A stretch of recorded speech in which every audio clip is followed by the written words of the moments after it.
9장 10절에서 22절까지 말씀입니다. 사도행전 9장 10절에서 22절. 다 같이 일어나셔서 합독하시고 앉겠습니다. 몸이 불편하신 분은 앉아 계셔도 됩니다. 시작.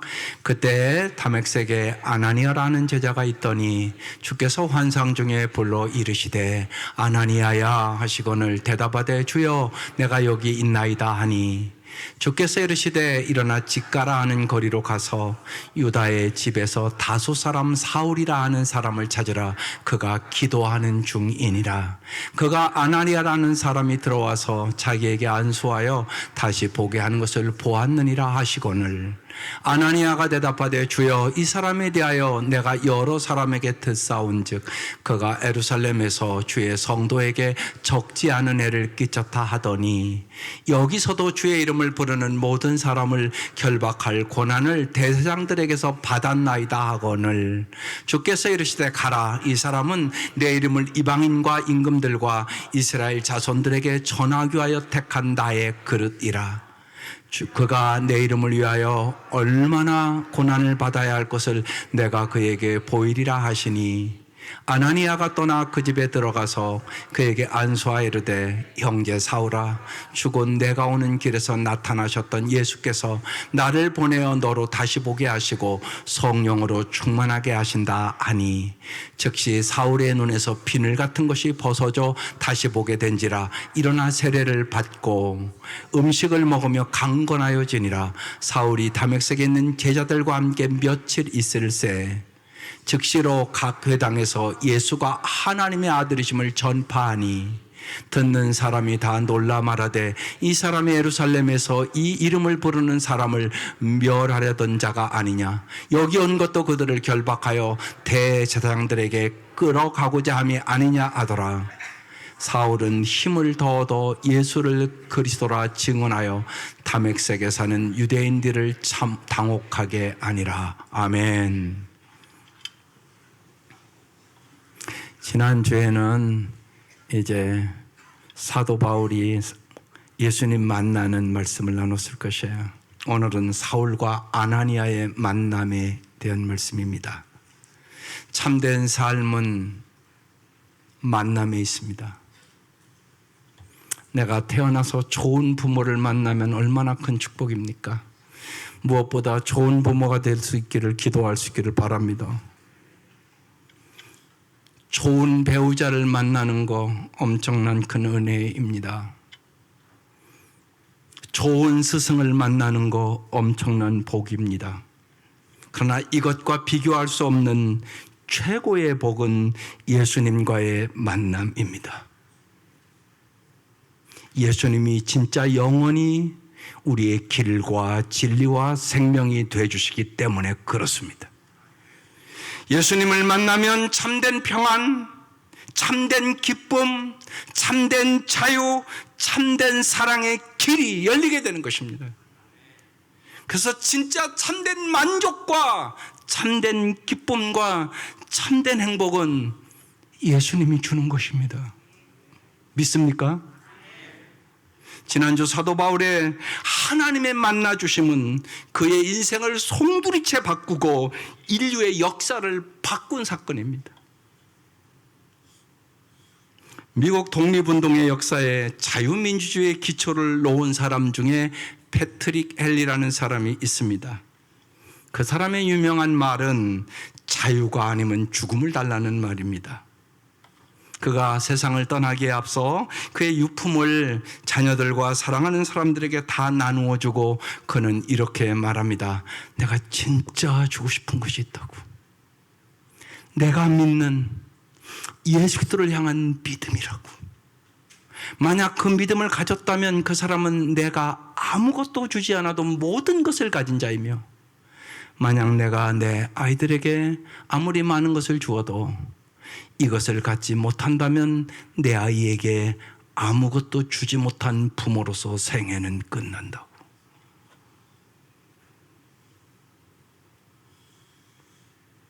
사랑하는 성도 여러분, 신앙의 유산이 가장 중요하다는 것을 진짜 느끼고 기도하고 계십니까? 지난주에 우리는 도저히 믿을 수 없었던 사울의 회심을 보면서 하나님이 먼저 사울을 선택하시고 사랑하시고 뽑아서 인생의 절대적인 의미를 주신 하나님의 사랑을 여러분 지난주에 사도행전 9장 1절에서 9절까지의 말씀을 통하여 들었을 것이에요. 사도 바울을 만나주신 그 하나님은 오늘 여러분의 사랑하는 사람들도 만나주시기를 원하십니다. 오늘 본문에 주님은 사울에게 일어나 다메섹으로 들어갈 것을 명령하십니다. 오늘 사울과 이 아나니아의 만남을 통하여 정말 우리 모두 주님의 음성을 들을 수 있기를 주의 이름으로 축원합니다. 주님은 사울을 위하여 아나니아를 예비하셨습니다. 10절을 다시 보겠습니다. 그때 다메섹에 아나니아라는 제자가 있었더니 주께서 환상 중에 불러 이르시되 아나니아야 하시거늘 대답하되 주여 내가 여기 있나이다 대답했습니다. 하나님은 사울을 위하여 한 사람을 예비해 놓으셨습니다. 그 이름은 아나니아, 여호와는 은혜로우시다, 그런 이름의 뜻입니다. 아나니아는 주님께서 부르시자 그 즉시 주여 내가 여기 있나이다라고 응답할 정도로 영성이 깊은 신앙인이었습니다. 사도행전 22장 12절에 아나니아에 대한 신상이 이렇게 기록되어 있습니다. 거기에 아나니아라는 사람이 있었습니다. 그는 율법을 따라 사는 경건한 사람으로 거기에 사는 모든 유대 사람에게 칭찬받는 사람이었습니다. 아나니아 어떤 사람이었습니까? 경건한 사람이었습니다. 또 어떤 사람입니까? 칭찬받는 사람이었다고 기록하고 있습니다. 사람은 어디에 사느냐, 어떤 지위에 있느냐가 중요하지 않습니다. 그런데 우리는 그것에 속아서 삽니다. 진짜 중요한 것은 하나님 앞에 당신이 누구냐입니다. 당신의 내면 생활이 어떤 존재냐가 중요합니다. 우리에게 정말 중요한 것은 얼마나 열심히 살았느냐가 아니라 얼마나 하나님 앞에 잘 살았느냐가 진짜 중요하다는 사실을 여러분이 깨달아야 되는 것입니다. 아나니아는 하나님이 쓰시고자 할 때 쓰임받는, 늘 준비하고 기다리는 사람이었습니다. 아나니아는 구체적으로 어떤 사람이었습니까? 오늘 본문이 구체적으로 우리에게 증거해 줍니다. 10절을 다시 봅시다. 그때 다메섹에 아나니아는 제자가 있더니 주께서 환상 중에 불러 이르시되 아나니아라 하시거늘 대답하되 주여 내가 여기 있나이다 하니, 아나니아는 어떤 사람입니까? 아나니아는 환상을 보는 사람입니다. 아나니아는 예수님을 무척 사랑하였고 늘 기도하는 사람이었습니다.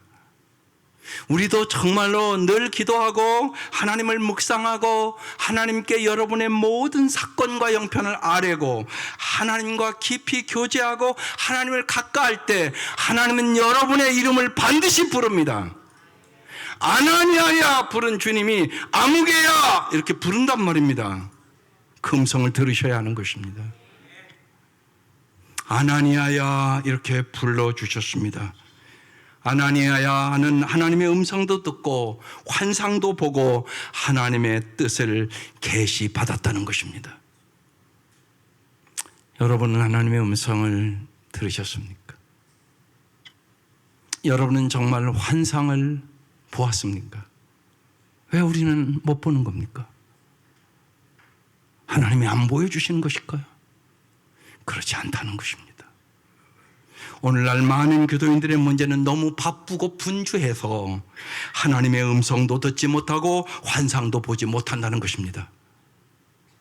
우리 엘리베이터 앞에 사도행전 말씀을 기록해놨습니다. 성령이 임하면 너희 자녀들은 예언할 것이고 젊은이들은 환상을 볼 것이고 늙은이들은 꿈을 꾸리라. 여러분 그 경험을 사모하십니까? 그냥 글자입니까 저거? 그게 아니란 말입니다. 오늘 아나니아가 증명하지 않습니까? 환상을 봤다고. 시편 46편 10절에 말씀합니다. 이르시기를 너희는 가만히 있어 내가 하나님 됨을 알지어다. 정말로 하나님 앞에 멈추어 서서 하나님 됨을, 정말 꿈을 꾸고 환상을 보고 하나님의 음성을 듣는 저와 여러분 될 수 있기를 주의 이름으로 축원합니다. 두 번째, 아나니아는 순종의 사람이었습니다. 11절에 주께서 이르시되 일어나 직가라 하는 거리로 가서 유다의 집에서 다섯 사람 사울이라 하는 사람을 찾으라. 그가 뭐 한다고요? 기도하는 중이라고 기록되어 있습니다. 주님이 아나니아를 부르자 아나니아는 주여 내가 여기 있나이다 말씀하옵소서, 무슨 말이라도 저는 순종할 만한 준비가 되어 있습니다 하는 태도입니다. 여러분, 이게 엄청나게 중요합니다. 여러분, 오늘 이 시간 다 말씀을 듣습니다. 그런데 듣는 게 중요한 게 아닙니다. 순종하지 않으면 아무런 의미가 없습니다. 듣고 또 가고 듣고 또 가고 여러분의 삶은 아무런 변화가 없게 되는 것입니다.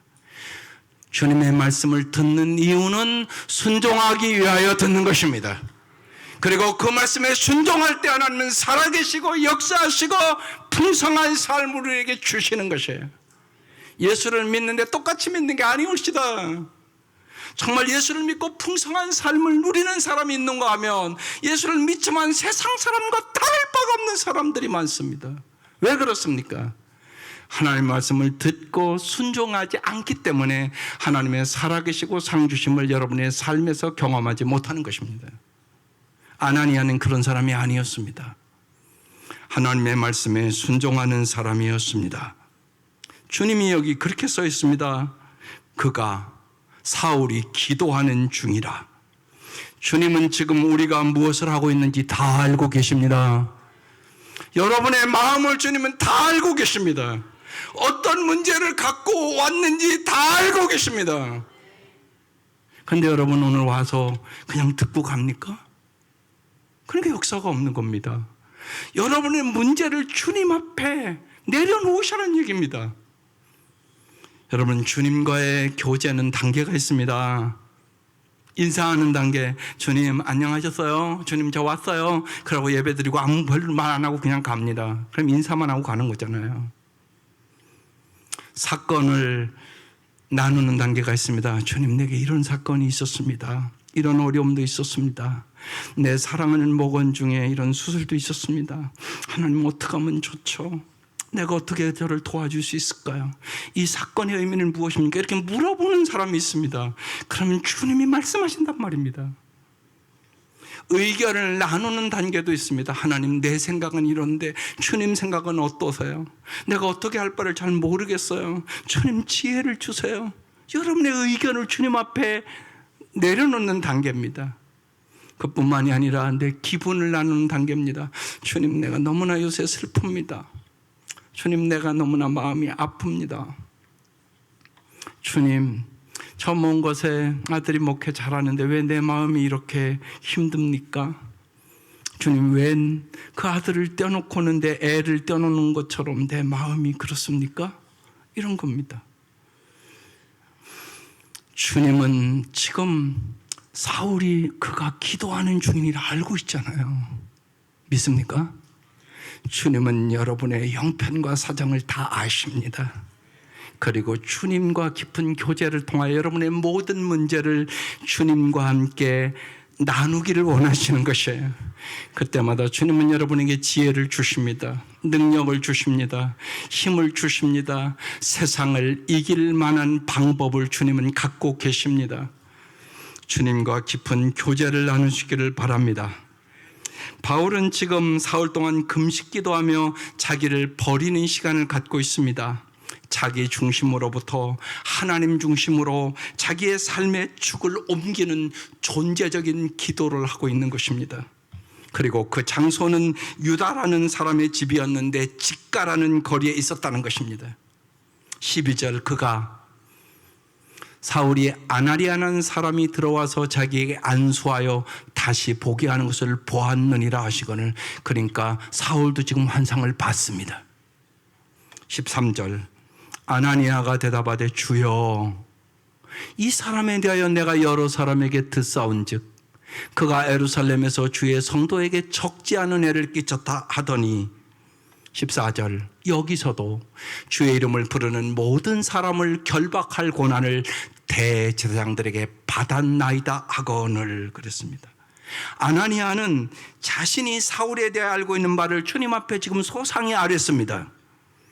아나니아는 굉장히 지금 충격을 받고 놀라서 사울 같은 사람도 주님께서 관심을 갖고 계십니까? 이렇게 물어보고 있는 것입니다. 그때 놀라운 얘기를 합니다. 주님은 사울에 대한 하나님의 계획을 말씀하십니다. 하나님은 여러분 한 사람은 한 사람을 위한 계획을 갖고 있음을 믿으시기를 바랍니다. 아까 그래서 그 찬송 부른 것입니다. 하나님의 계획은 너무나 높고 깊단 말입니다. 15절입니다. 주께서 이르시되 가라. 이 사람은 사울은 내 이름을 이방과 임금들과 이스라엘 자손들에게 전하기 위하여 택한 나의 그릇이라고 말씀합니다. 사울은 이제까지 자기 욕망을 위한 자기 자신의 그릇으로 살았던 사람입니다. 그러나 이제는 예수님을 만난 후 주님을 담는 그릇으로, 주님의 영원한 생명을 담는 그릇으로, 주님의 영원한 진리를 담는 그릇으로 그의 인생을 이제 살아갈 것이라고 말씀하는 것입니다. 영원한 것을 목적으로 삼았음을 의미합니다. 이후 바울은 고린도서 4장 18절에 이렇게 고백합니다. 우리가 주목하는 것은 보이는 것이 아니요 보이지 않는 것이니 보이는 것은 잠깐이요 보이지 않는 것은 영원합니다. 여러분의 인생도 예수 믿고 이렇게 바뀌셨습니까? 여러분은 보이는 것을 중요시 여깁니까? 보이지 않는 것을 중요시 여깁니까? 보이는 것만을 위하여 살아갑니까? 보이지 않는 영원한 것을 위하여 살아갑니까? 더 쉽게 천국에 대한 소망은 진짜 있으십니까? 바울은 하나님께서 자신을 영원한 주님의 그릇으로 선택해 주셨음을 감동과 감격으로 살아가기 시작합니다. 바울의 삶에 이제는 영원한 절대적인 의미를 주님이 나에게 주셨다는 것입니다. 그래서 고린도서 4장 5절에 이렇게 7절까지 고백합니다. 우리는 우리를 전파하는 것이 아니라 오직 또 예수의 주 되신 것과 또 예수를 위하여 우리가 너희의 종된 것을 전파함이라. 어두운 데서 빛이 빛이란 말씀하셨던 그 하나님께서 예수 그리스도의 얼굴에 있는 하나님의 영광을 아는 빛을 우리 마음에 비추셨느니라. 우리가 이 보배를 정말 예수를 질그릇 깨지기 쉬운 질그릇에 가졌으니 이는 심히 큰 능력은 하나님께 있고 우리에게 있지 아니함을 알게 하려 함이라. 이제 우리도 여러분 주님이 택한 그릇답게 살아갑시다. 바울은 그 이름을, 예수의 이름을 이방인과 임금들과 이스라엘 자손에게 전하기 위하여 택한 하나님의 그릇으로 살았습니다. 바울의 삶을 통하여 예루살렘과 유대와 사마리아 땅끝까지 이르러 내 증인이 되리라는 주님의 말씀이 성취되었습니다. 따라서 사도행전 9장부터는 여러분이 읽어보시면 사도 바울이 사도행전의 주역이 됩니다. 우리는 모두 이 시대를 위한 주님의 그릇으로 선택된 그리스도인들입니다. 맞습니까? 주님께로부터 부여받은 임무는 땅끝까지 이르러 주님의 증인이 되라는 것입니다. 땅끝이라는 것은 먼 나라만을 얘기하는 것이 아닙니다. 여러분의 삶의 자리를 얘기하는 것입니다. 우리 각자의 삶의 자리에서 주님의 증인으로서 우리의 맡겨진 역할, 자식으로서의 역할, 남편과 아내로서의 역할, 부모로서의 역할, 사회인으로서의 역할에 최선을 다해야 되는 것입니다. 주님의 증인으로 살아야 된다는 얘기입니다. 오직 주님의 말씀에 순종할 때만 여러분은 여러분의 가정에서, 여러분의 삶에서 증인으로 살아갈 수 있게 되는 것입니다. 이재철 목사님, 한국에서 유명한 목사님이고 잘 아름답게 은퇴하신 100주년 기념교회 목사님이십니다. 그의 간증 속에 참 가슴이 찡한 간증이 있습니다. 그는 날마다 술을 먹으며 방탕할 때 매일매일 술 취해 집에 들어왔다고 그럽니다. 술집에서 술 먹다가 객기를 부리고 싶으면 성악을 전공한 아내를 그곳에 불러 노래를 시켰답니다. 단 한 번도 거절하지 않는 아내를 보고 내 아내는 원래 착한가 보다 생각하고 감사했답니다. 그러던 1984년 8월 2일 새벽에 그날도 꼭지가 돌 정도로 술을 먹고 집 앞 아파트로 들어가는데 보통 때는 배를 누르고 아내를 깨워서 늦게라도 꼭 밥을 먹고 잤다고 그럽니다. 그날따라 그냥 들어가고 싶어서 호주머니에 손을 넣어 보니까 열쇠가 있어서 열쇠로 문을 열고 들어갔답니다.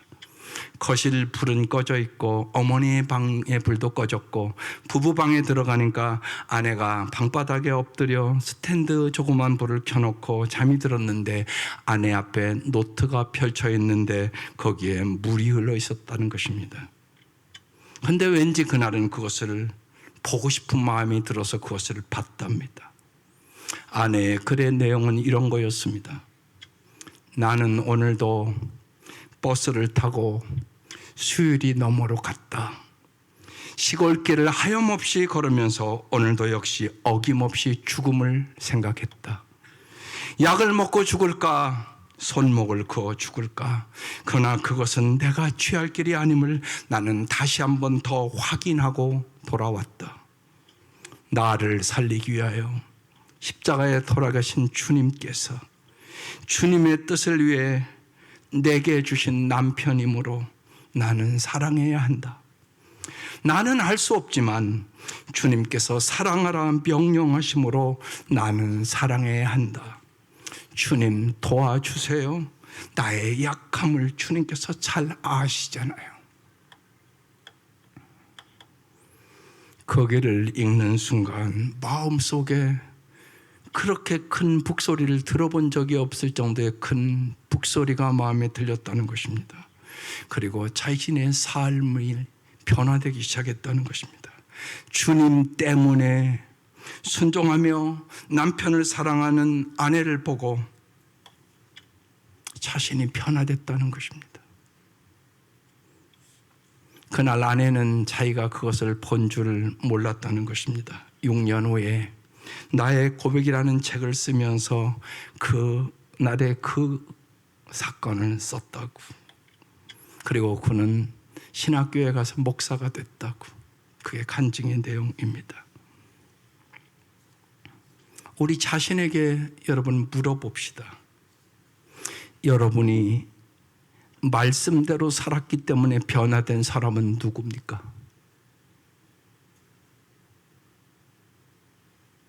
당신이 말씀대로 살았기 때문에 변화된 사람은 누구십니까?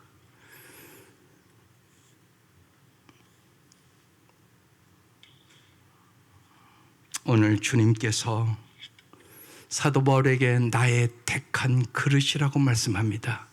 그 의미는 무엇입니까? 16절에 그가 내 이름을 위하여 얼마나 고난을 받아야 할 것을 내가 그에게 보이리라고 주님은 말씀하십니다. 고난의 그릇이 될 것이라는 것입니다. 고난받다는 헬라어 파스코라는 단어인데 자발적으로 주님을 위하여 고난을 감수하는 삶을 살겠다는 의미입니다.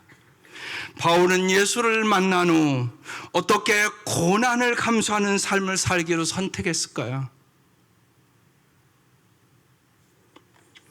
두 가지 이유가 있습니다. 하나는 주님의 사랑과 생명이 자기의 고난보다 더 소중했기 때문입니다. 바울 자신을 죄와 사망으로부터 구원해 주신 주님의 사랑, 자신과 같은 흉측한 죄인에게 주님께서 부어주신 영원한 생명을 생각하면 그 영원한 사랑과 생명을 위해 자신이 당하는 고난은 아무것도 아니었습니다. 그래서 사도행전 20장에 보면 사도 바울의 마지막 고별 설교가 나옵니다.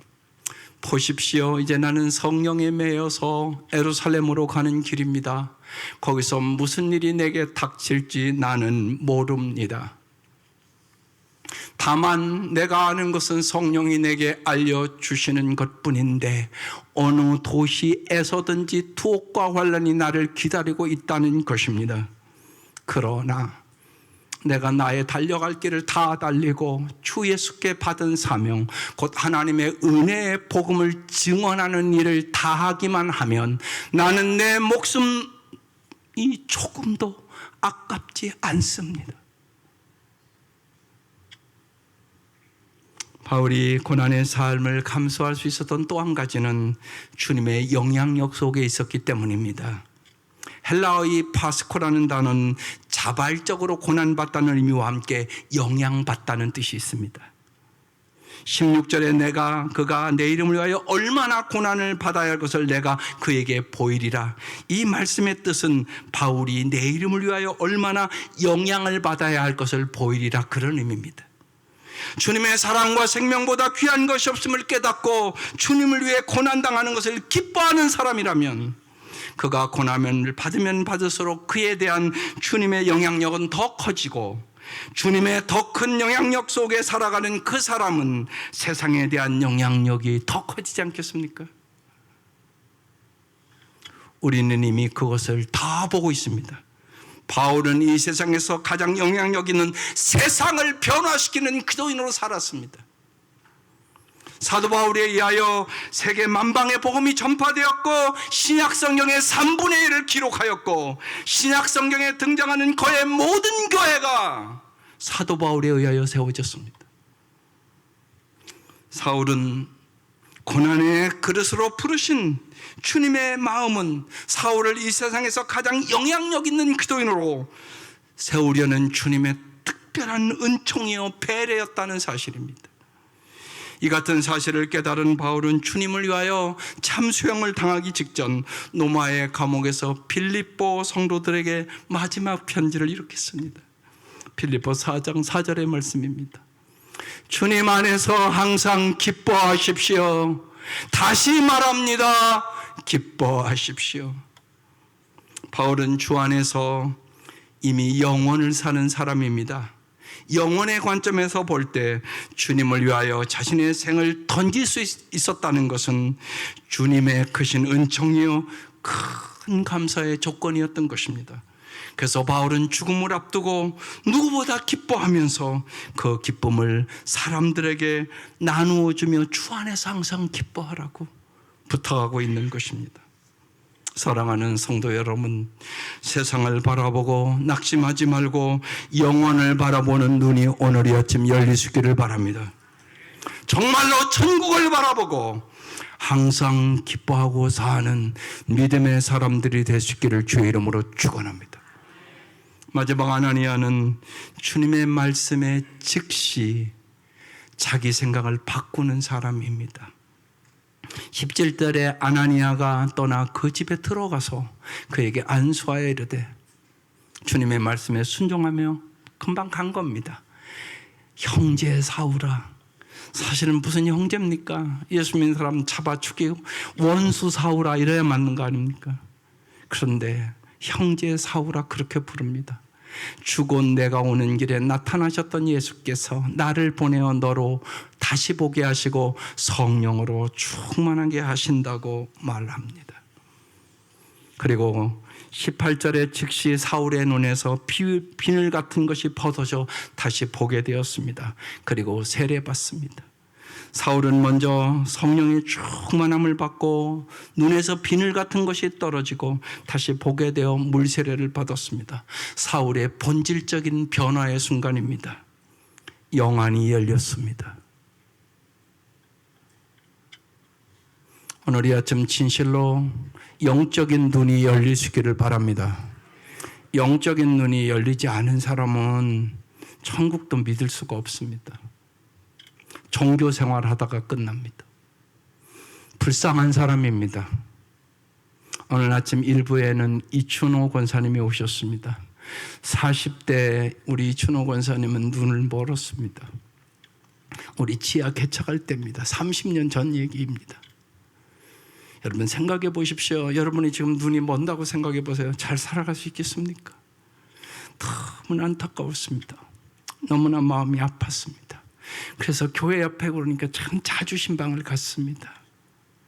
근데요, 언제나 가면 찬송을 틀어놓고 듣고 있었습니다. 그때는 이제 테이프 사용하는 날마다 말씀 들었습니다. 그 말씀과 찬송으로 그 눈먼 것을 이겨나갔습니다. 그리고 영혼의 눈이 열렸습니다. 그리고 정말 감사하게 기도했는데 멀리 살아서 교회를 잘 못 왔습니다. 교회 가까운 데로 이사 와서 요새는 남편과 함께 매주 교회에 나옵니다. 오늘 이 아침 정말로 여러분의 영혼의 눈이 열리시기를 바랍니다. 눈먼 것보다 더 중요한 것이 영안이 열리는 것입니다. 눈멀었던 사울에게 비늘 같은 것이 떨어지고 영안이 열리고 세례를 통하여 예수 그리스도와 연합한 사울은 이제 주님께서 주신 참 생명, 영원한 생명을 위하여 음식을 먹는 사람이 되었습니다. 19절에 그래서 음식을 먹음에 강건하여 지니라 이렇게 써 있습니다. 여기 강건하여 지니라 이 말은 헬라어 에니스큐오라는 단어입니다. 힘 안에 거한다는 뜻입니다. 사울은 더 이상 자신의 힘으로가 아니라 위로부터 주어지는 하나님의 힘을 힘입어 사는 사람이 됐다는 의미입니다. 이것이 여기 오늘 본문에 강건해졌다는 의미입니다. 그 다음에 사울이 다메섹에 있는 제자들과 함께 며칠을 있었습니다. 이 며칠 동안 뭐 했을까요? 이 제자들이 사울에게 예수님이 어떻게 사셨고 무엇을 행했고 언제 어디에서 무슨 말씀을 하셨는지 어떻게 십자가에 돌아가셨고 어떻게 부활하였고 어떻게 승천하셨는지 그들이 예수님에 대하여 아는 것을 빠짐없이 사울에게 가르쳐줬다는 것입니다. 그리고 20절 금방 반응을 보입니다. 즉시 각 회당에서 예수가 하나님 아들이심을 전파했다는 것입니다. 복음의 내용을 알게 된 사울은 가만히 있을 수가 없었습니다. 주님을 전하지 않고는 견딜 수가 없었습니다. 그의 심령 속에 복음을 전하고픈 열정이 불타올랐습니다. 그래서 즉시 나가 복음을 전했다는 것입니다. 듣는 사람들의 반응은 어땠을까요? 21절 듣는 사람이 다 놀라 말하되 이 사람이 예루살렘에서 이 이름을 부르는 사람을 멸하던 자가 아니냐? 여기 온 것도 그들을 결박하여 대제장들에게 끌어가고자 함이 아니냐 하더라. 22절. 그런데요, 사울이 힘을 더 얻어 예수 그리스도를 증언하여 다메섹에 있는 유대인들을 당혹하게 하니라. 이들은 믿었을까요? 안 믿었을까요? 다음 주에 말씀을 나누지만 23절에 이렇게 기록되었습니다. 여러 날이 지남에 유대인들이 사울 죽이기를 공모하더라. 여기서 우리는 하나를 꼭 질문하고 넘어가야 됩니다. 복음의 진술을 깨달은 사울이 조금도 지치지 않고 주님을 전하기 시작한 것은 얼마나 주님의 택한 그릇답습니까? 그러면 그들은 사울처럼 회개해야 하지 않겠습니까? 그러나 그들은 사울을 죽이려고 지금 공모했습니다. 왜 주님은 처음부터 사울의 복음 전파에 성공하도록 하지 않았을까요? 그 이유는 사울이 아직 복음의 증인으로 살기에는 전혀 훈련되지 않은 상태였다는 것입니다. 사랑하는 성도 여러분, 기도 여러분이 잘 깨달아야 될 것이 하나 있습니다.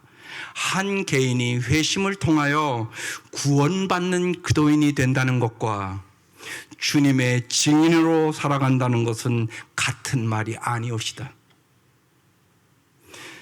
구원은 주님의 은혜로 그저 받는 것이지만 주님의 증인으로 살아가기 위해서는 반드시 훈련이 필요하다는 것입니다. 여러분 많은 경우 전도한다고 전도했는데 여러분 때문에 예수 안 믿는 사람 있습니까? 없습니까? 여러분 때문에 예수를 안 믿는 사람이 있단 말입니다. 왜요? 여러분, 훈련이 없이는 이론적인 설교가와 전도자가 될 수는 있지만 주님의 말씀을 자신의 삶으로 살 수는 없습니다. 그런데 예수 안 믿는 사람은 우리의 삶을 보고 믿는다는 사실입니다. 생각해 보십시오. 나보다 나은 것도 없는데 저 사람을 보고 예수를 믿으라고요. 말이 됩니까? 말이 안 된단 말입니다. 삶은 이론이 아니라 현실이기 때문에 그렇습니다.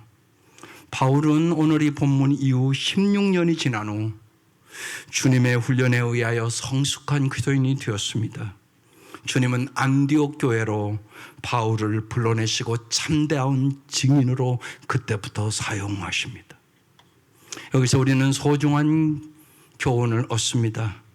우리는 언제나 주님을 위하여 무엇인가 먼저 일을 행하려고 하지만 주님께서는 먼저 우리가 바른 기도인, 성숙한 기도인, 올바른 하나님 나라의 가치관을 가진 기도인이 되기를 원하십니다.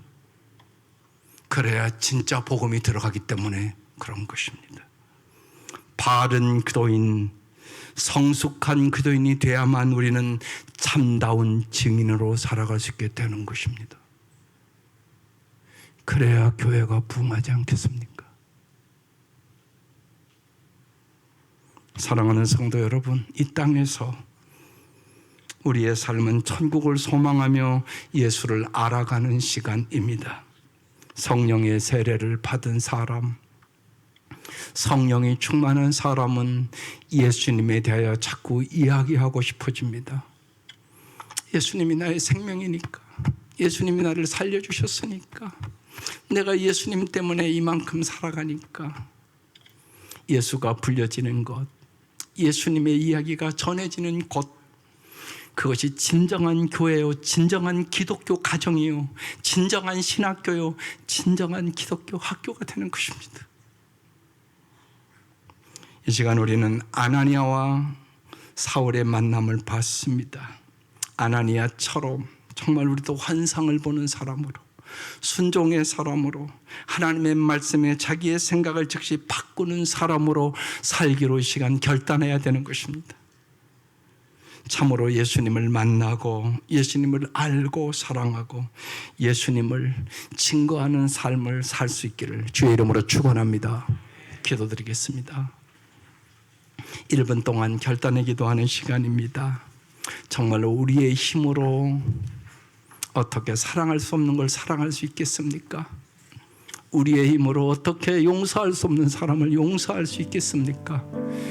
정말로 우리의 힘으로 성경을 읽으면 읽을수록 아무것도 할 수 없다는 사실을 우리는 알게 됩니다.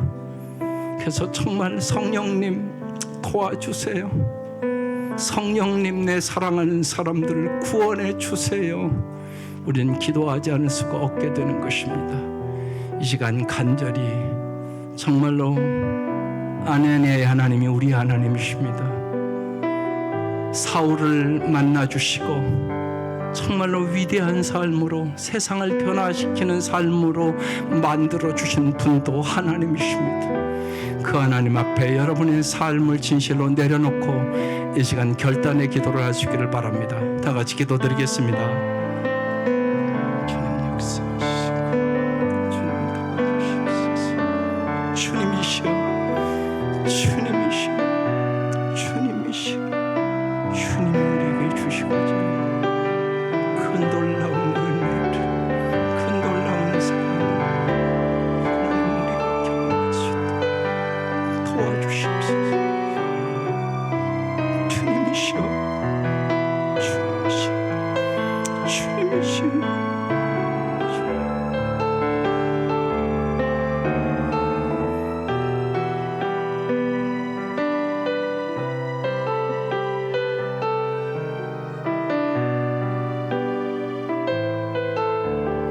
하나님 아버지, 저희들이 바른 그리스도인으로, 성숙한 그리스도인으로 살지 못함으로 더 많은 영혼을 구원할 수 있었는데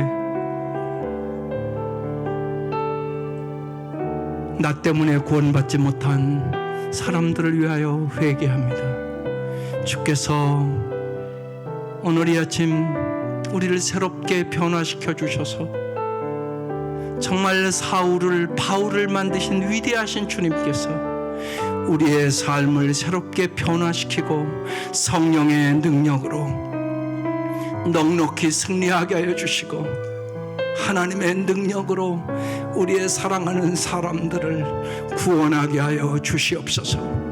예수님의 이름으로 기도드립니다. 아멘.